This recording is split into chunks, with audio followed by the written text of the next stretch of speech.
Góðan daginn and welcome to the Iceland Food Center. Christmas is coming and we are going to make some Christmas things. Lakkrístoppar.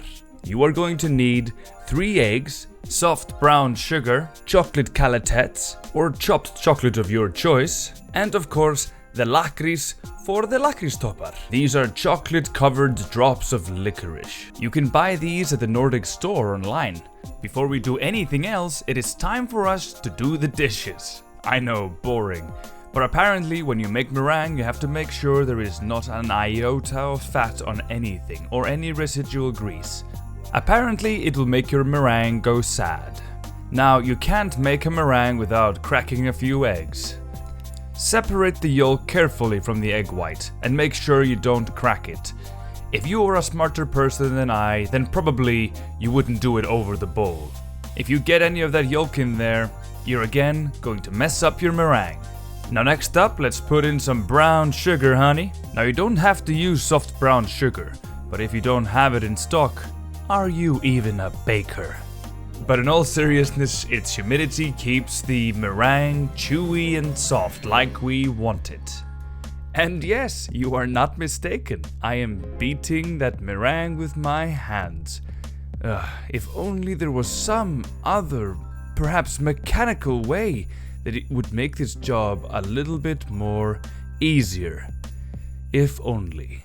Now that we've probably offended the Swiss, the Italian and the French with our meringue, it's probably worth mentioning that the Icelandic meringue is meant to be crispy on the outside and soft on the inside.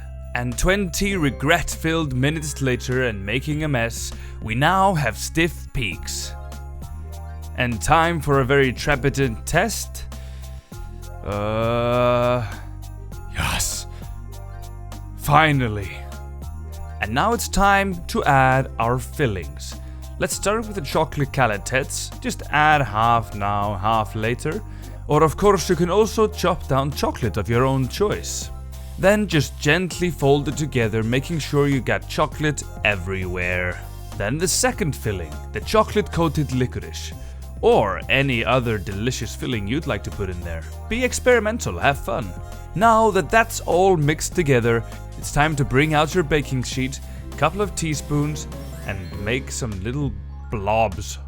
Now some will say that these aren't Lakkrístoppar due to their size. Yes, I admit they're a little big, but man, if I don't love a big old cookie.